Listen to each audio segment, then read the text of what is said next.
Hi, this is Trey Pastor. I'm going to give you my most disappointing movies of 2017. It's not a long list, just two movies on my list. Okay, the second, I'll go bottom up. It's only two movies on my list. And again, this is going to have spoilers in it. Number two on my list would be Star Wars The Last Jedi. I know this movie is on its way to making $1 billion. Okay, so this movie's not a failure. But to me, it just disappointed me because I guess my expectations for it were sky high. And once I knew that Rian Johnson was going to write and direct it, I was looking forward to it because I liked The Force Awakens. I know a lot of people didn't.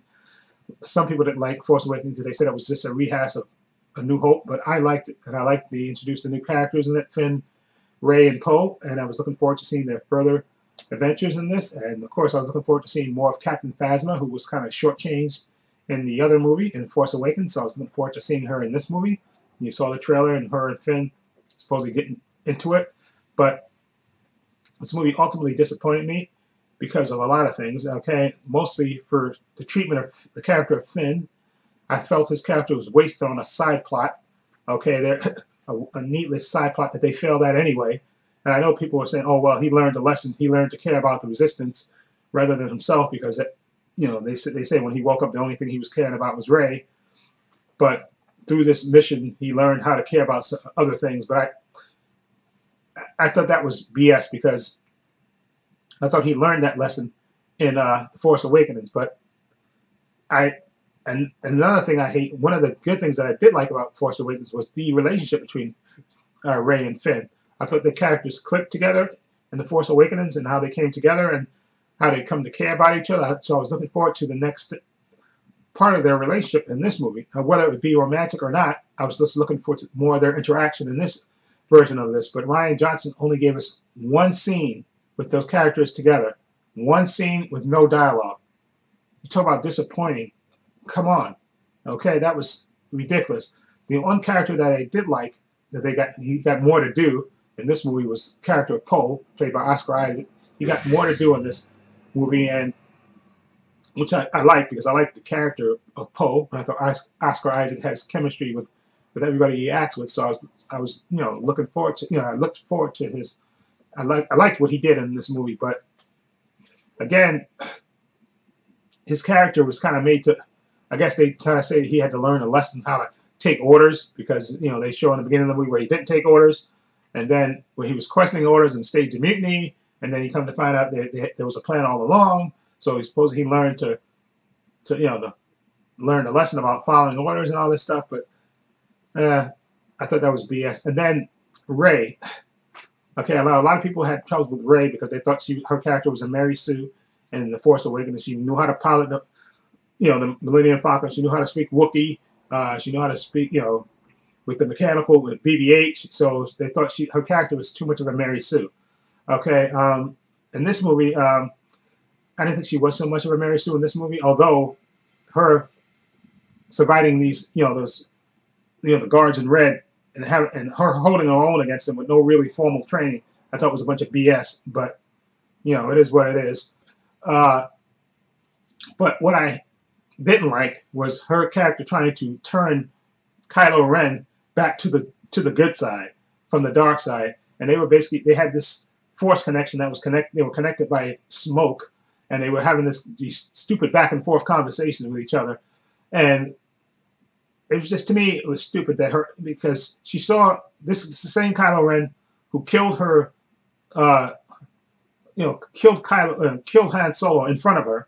Okay, tried to kill her, killed, as far as she know, almost killed her best friend, her new best friend, or severely maimed him.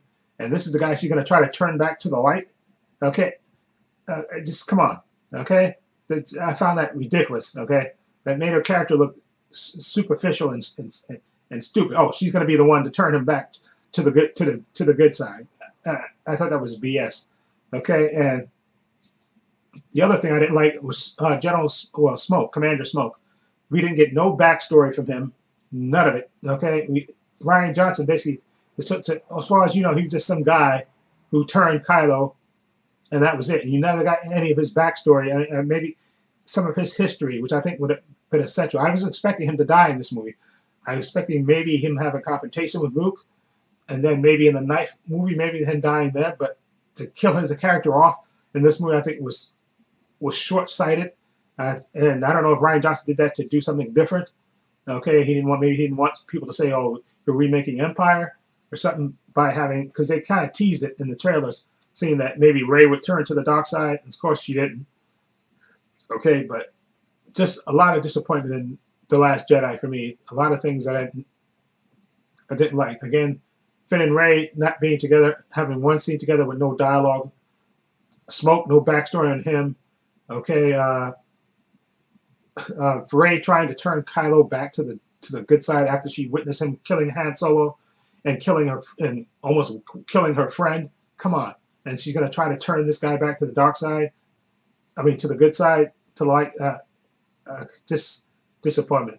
Now, my number one most disappointing movie of 2017, which is going to be the Justice League.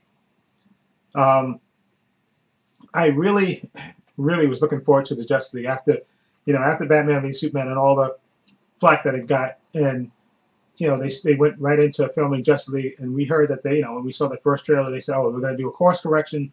This movie, Justice League, was always going to meant to be lighter." And all this stuff. So, and then you saw the trailers, and you had really good expectations. They did a good job of keeping Superman out of the marketing, because a lot of people hated that they revealed Doomsday in the Batman v Superman, the last trailer before that one.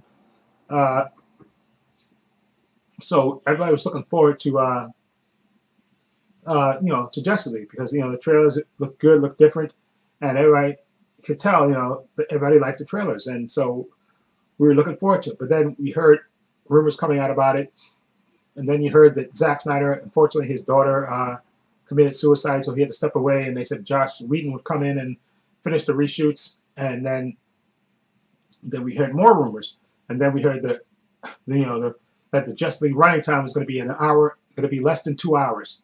The actual run time was going to be less than 2 hours, and that was my first disappointment. My first disappointment was I guess Zack Snyder having to step away, and I understood why he did it. As his family, your family comes first, so I understood that.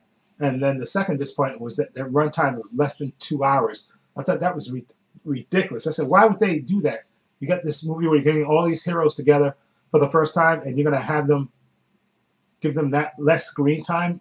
You're not going to give them 2 hours and a half, 2 hours and 15 minutes, 40. I thought that was stupid and short-sighted. And then we started hearing the rumors that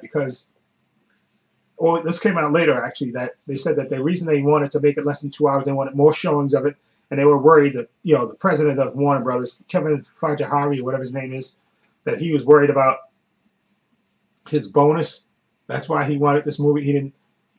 And once you see the movie, you can tell the movie feels rushed, and you can tell they did do, they did do reshoots, and you can tell the Joss Whedon parts from the Zack Snyder parts, and that's why a lot of people were praying that we get a Zack Snyder cut, because apparently there was a Zack Snyder cut before that wasn't completely finished, but he did release a cut to the executives that saw it before he left, and what you see in Justice, when you see the movie, is a mishmash, and then of course you have Superman, you have Mustache Gate with Henry Cavill not being able to shave when they were doing reshoots, and so they had to basically try to CGI his mustache, which leads to the opening scene with him in it, which looks so absolutely horrible.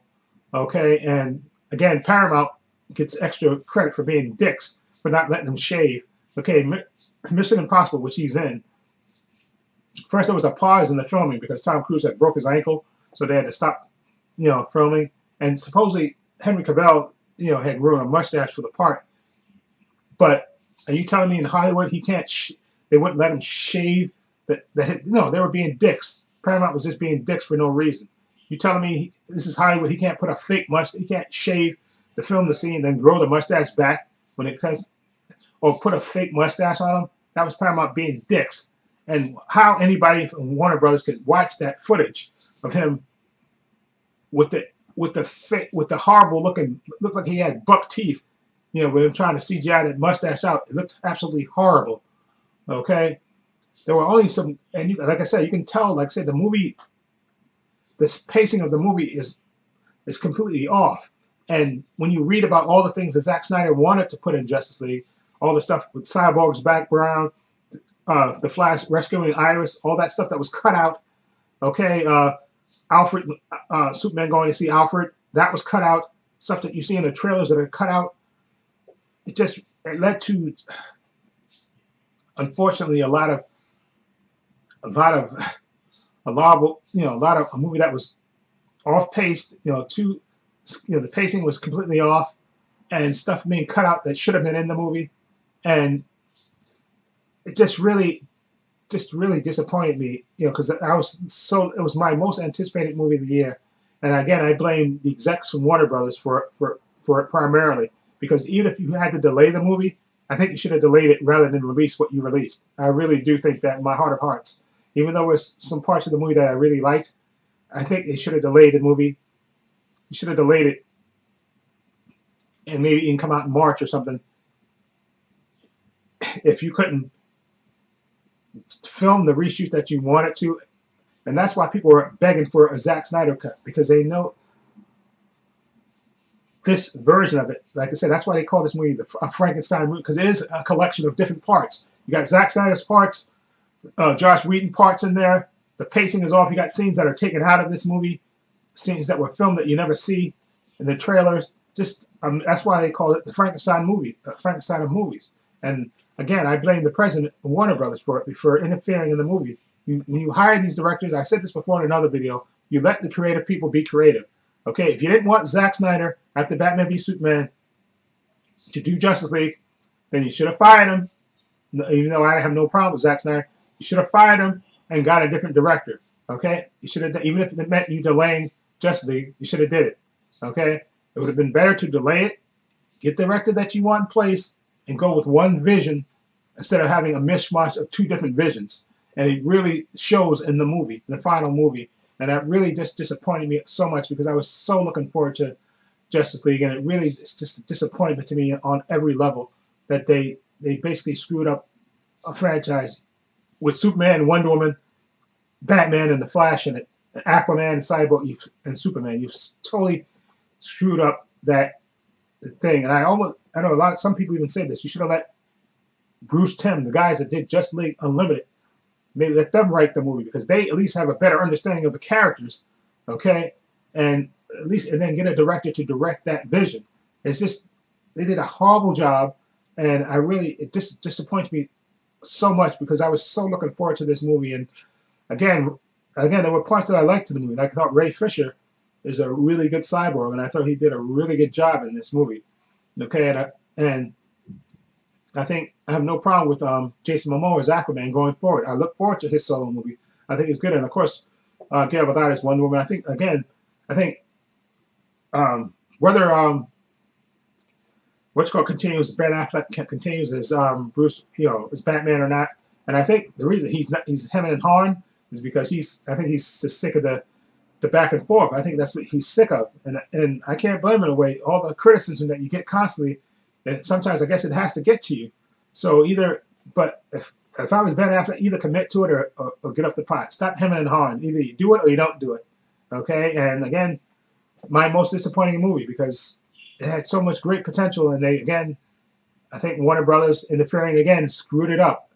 They just screwed it up a lot. Again, like I said, either you hire Zack Snyder and you go with his vision, because he's the director. You hire him for that reason. Don't try to micromanage it. They tried to micromanage it, and then you brought Joss Whedon in, and then you got the clash of the two different styles, which looked like a horrible movie. I'm sorry, it just really disappointed me a lot on every level. So anyway, let me know what you think of my choice for two most disappointing movies of 2017. Let me know what you think. Feel free to leave comments down below. I have links to my Facebook, my Twitter, and my Instagram in the description box, as well as my other channel, Paul's Views and Opinions. Please check that out as well.